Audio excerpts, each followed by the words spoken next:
Sonic All-Stars Racing Transformed is amazing! Roger, you lost again. Amazingly difficult! Why are you playing the game outside in the park anyway? Well, they say playing outside is healthy or something. Hey kids! Today we'll talk about level design. But didn't we always say we wouldn't talk about gameplay, Roger? We sure did, Luke. That's why I got a professional game developer person thing to save her ass. Alex? Level design is not part of the gameplay. Gameplay is purely the mechanics, how things work. Level design is just constructing obstacles to use the gameplay and manipulate your feelings. As level design can also be used to tell or enhance a story, level design is right in the middle between story and gameplay. And therefore we can talk about it. Hooray! So, without stalling, Chapter 11, Level Design. So, there's a new game coming out, isn't there? I hear it's going to be like Sonic Colors. So, as I said before, I'm not much of a gameplay connoisseur. Don't enjoy the fine details. When I play a game, my brain is mostly, wee, I wanna punch things. I like the old Sega Game Gear Sonic games, Sonic Adventure, Sonic R. Very flawed when compared to good games, but whatever. They got things that my brain likes. I don't enjoy a game because it's masterfully designed. I like it because my brain says I do, and my brain's stupid sometimes. So everyone's entitled to enjoy whatever they enjoy, obviously. Nevertheless, we will take a look at how Sonic levels go, how our brains are manipulated, and Alex here can even tell us from a professional perspective whether a level design is good or not, regardless if we enjoy it or not. Greetings!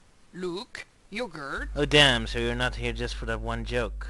I have to put up with your accent all day. Level design can do storytelling things. Now I know what you're thinking. Oh, Roger, you're referring to Sonic 3 and Knuckles, how you always have the Death Egg final level in the background, the looming danger, or how the levels logically follow each other up. Sonic jumps on an airship, airship level, airship falls apart, desert level.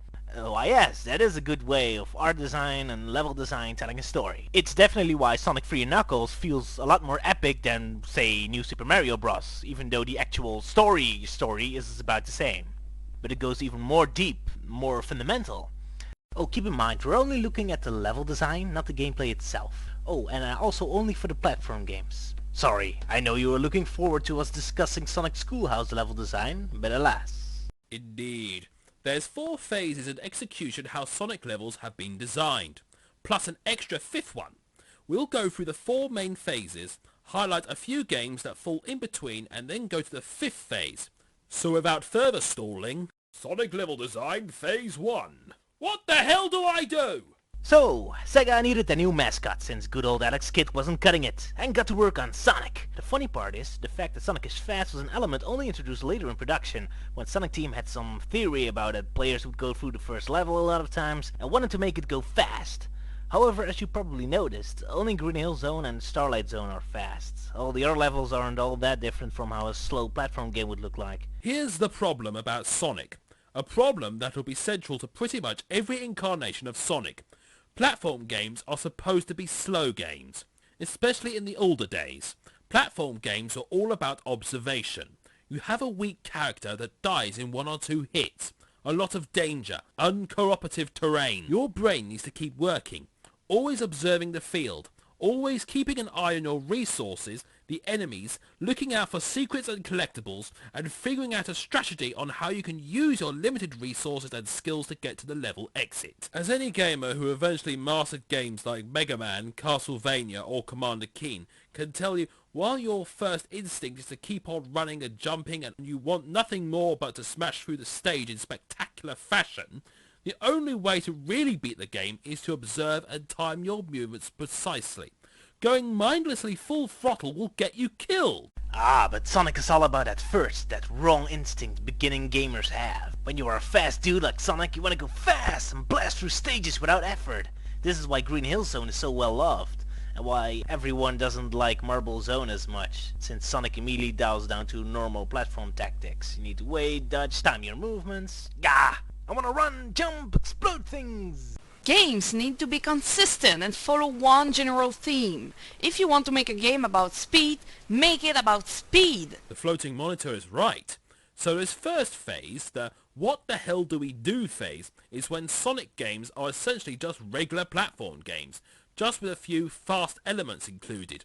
Whether it's from the developers still exploring the idea what Sonic is, like the first game, technical limitations as the Game Gear has, or the developer has no idea how proper Sonic level design works.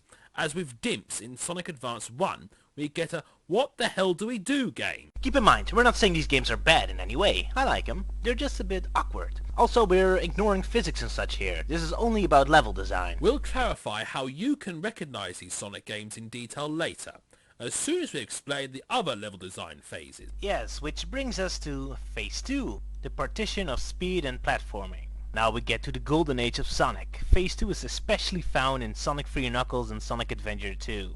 From Sonic 2 on, the designers started to think more clearly about speed in platform games.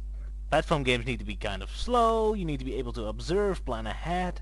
So with a super fast character, there's only two ways a fast platform level can be. Either super simple with a character that just blasts through the whole level, or an extremely difficult game where the game demands you to react to dangers in a split second, with a character that's nearly uncontrollable because of the speed and the physics that entail speed.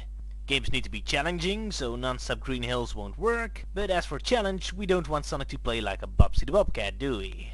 But our friends at Sonic Team found a way. Okay, here's how a level in later Sonic game works. Whenever you get a clear stretch of land in front of you, your stupid brain goes into "Wee, I wanna go fast" mode and you start spin dashing.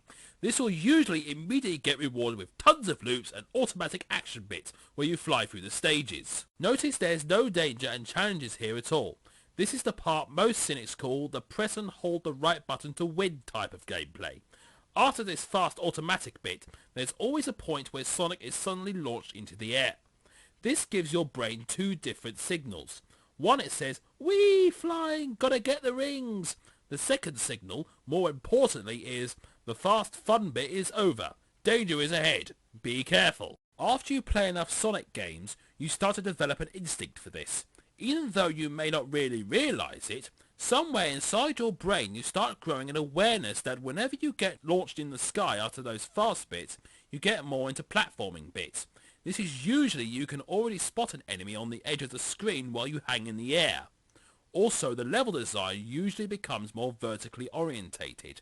You need to climb. And when you climb, you slow down, and thus the game can introduce platforming elements in a natural fashion. Now, here's where the level design becomes more cinematic to me. Okay, Green Hill Zone was specifically designed for speed. The enjoyment comes how you can go through the whole level in one smooth movement without stopping. Pacing, movement, rhythm. You could compare Sonic levels with an action scene or a dance, a ballet even. Okay, with dancing you have grand moves, like flashy, cool, skillful movements that catch the eye.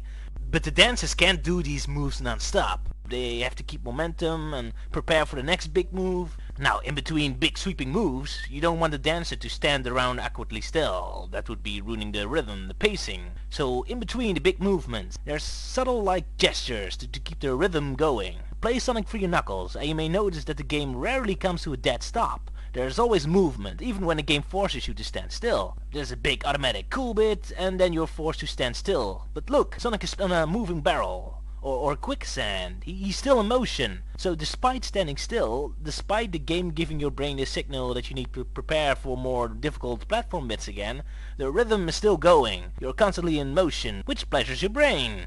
A Sonic level plays like a ballet with rhythm, movement, even the quieter part. Because of this, the viewpoints the game does force you to stand still really stand out. Your brain gets a jolt. Hey, what's going on? And usually for good reason. When you're forced to stop, there's usually a big boss or a big set piece coming up.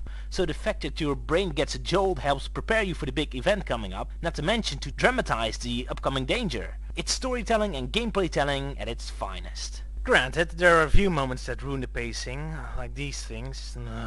This design was brought to perfection in Sonic Adventure 2, where the Sonic levels take this approach as gospel. The Sonic levels, yeah.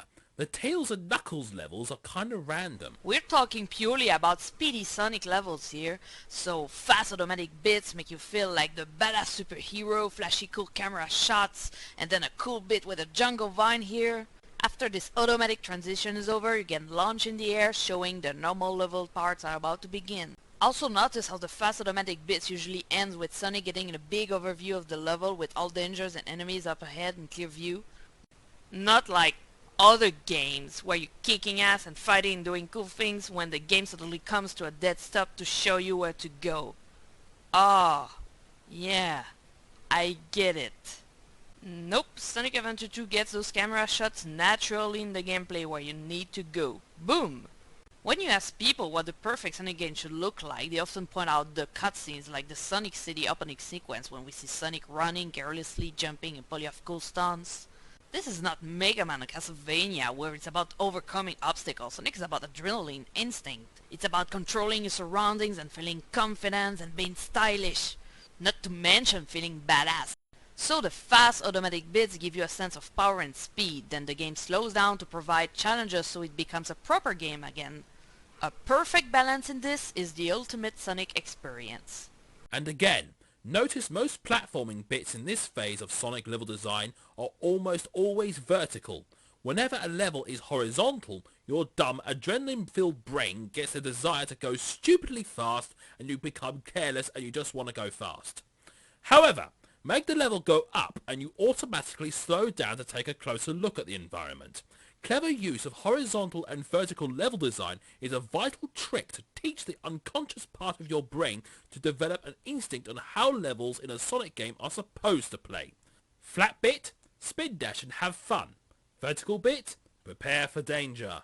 I have to say though that Adventure 2 is a little bit more flat than the 2D games in Adventure 1. In some levels the vertical bits are just little warnings and transitions rather than part of the actual level. It's still there though, it could be worse, it will be worse. Now we know what you're thinking. These automatic bits where Sonic runs and I just watch is fake. It's not a real game, it's trickery. I suppose Sega realized this as well, which brings us to Phase 3, Speed Platform Combo.